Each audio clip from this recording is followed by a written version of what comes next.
All right, welcome to the Ironwood Gym. Put a video out just recently that covered the RDL, technique of the RDL. This is going to be similar to that. And also similar to that is I had a video come out maybe a couple months ago titled The Good Morning, which went into a lot of detail about good mornings.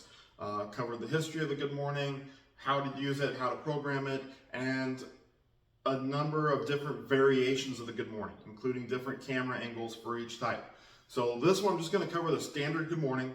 It's going to be technique only, kind of cut and dry, and that's really going to be it. So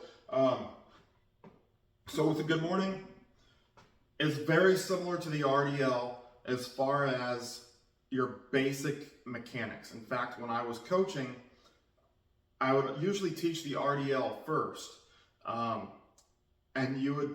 I think common sense would tell a lot of people, or common wisdom would tell a lot of people that the good morning would be harder to learn. It's really not. If you learn, I think there's a lot more body control issues that come up with the RDL that don't seem to come up with the good morning.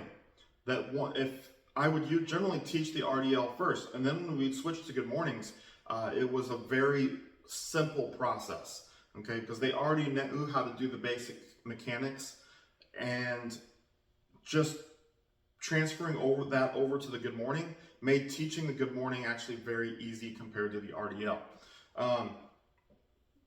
And with that, what I'm referring to is the spinal position. The RDLs, especially with brand new lifters, they didn't know how to control their hips. They didn't know how to put them in proper position, therefore leading them to do a lot of rounding of the back, rounding of the spine, trying to do an RDL. Once I got that straightened out, switching over to a good morning where the bar's on your back and it's much easier to maintain spinal position was easy, okay? So the basic movement that you're looking for is when you're doing a good morning, you have that bar on your back, the initial movement is pushing the hips back, okay? Again, push the hips back. Imagine a string or a rubber band that runs from down low on your hamstrings up around your hips. As you push your hips back, you should be stretching that rubber band or pulling that string tight, okay, until it gets very tight. And then at that bottom position, you're going to rotate your hips, maintaining posture, and come up, okay? And the key thing here is learning to lower the weight with your hips, putting all that force back into your glutes, back into your hamstrings, and then utilizing your hips, rotating your hips to come back up, okay? I'm not just trying to bend over at the waist. I'm trying to hinge or utilize my hips to do the movement, okay? So I'll jump in here and do a couple reps. When I line up, okay, going from start to finish now, when I get set for a good morning, you can use a high bar position, low bar position. They're a little bit different in what you're gonna and how much you're gonna be getting glutes, hamstrings versus low back. I'm gonna kind of utilize a hybrid of the two. That's how I squat, is a pseudo low bar position. Not really high up on my traps, but I don't get it super down super low. And I'm gonna demonstrate it the same way here. So you're gonna start out the same way you would start out for a squat. Okay, if you're a low bar squatter, I would start with that. If you're a high bar squatter, I would start with that until you figure out what exactly you're comfortable with. One thing I don't like about the low bar position is it does not feel like I can really keep that bar locked in the way that I want it. With a high bar position, I can really lock that bar in tight, and it just feels better from a safety standpoint throughout the movement, okay?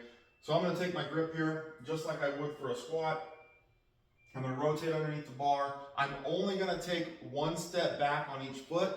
I don't have to be at the back of the rack because I'm not going forward with the bar.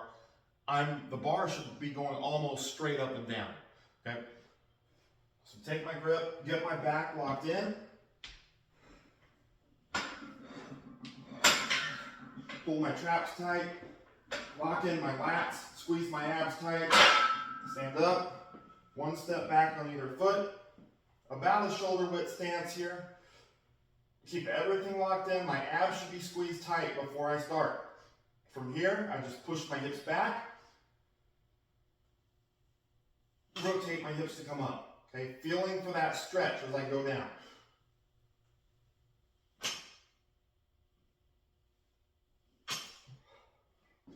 Once I'm done, walk straight into the rack, bar.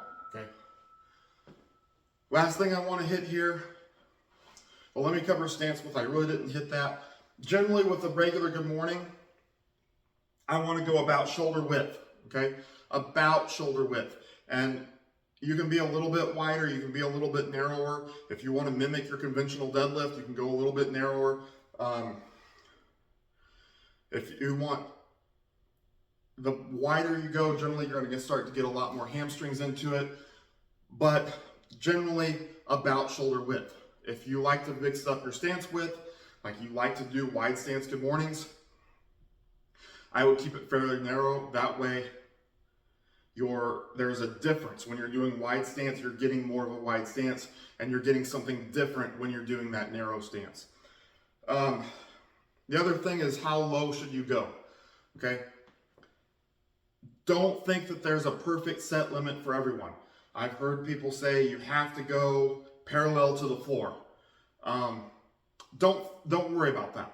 All right. Worry about, the key thing to worry about is how much of a stretch are you getting in your hamstrings. If you're getting a really good stretch in your hamstrings, which right for me is right about there, and my hamstrings feeling like they're about ready to lock up, that's as far as I want to go. Okay. If I try to push beyond that, just like I stated with the RDLs, if you saw that video, if I try to push beyond where my hamstrings are locking up, it's going to cause my spine to lose position, or it could cause that. That's what's setting you up for hurting your low back, is when that spine loses position while it's loaded. You don't want that to happen. So don't try to force extra range of motion because someone told you you have to get parallel to the floor. That is not the goal. The goal is to get a good stretch in your hamstrings. The more your hamstrings stretch, the stronger the more they will get out of it in terms of strength from the exercise. If you try to force beyond that, you're putting your spine at risk, okay? If I don't get a stretch in my hamstrings, then I probably need to go lower. Now, the risk here is when you have very flexible athletes, very flexible lifters, that even when they get down to parallel, they still haven't felt that stretch and they're pushing back really hard. To me, with the good morning, going below parallel is not worth the risk, okay? So in that case, I would stop them at parallel and go heavier, okay? Versus trying to push below and end up getting their spine out of position because they're below parallel. It's probably not the best position to be in. That is it. If you have any questions, please leave them in the comments. But until next time, always be in the pursuit of strength.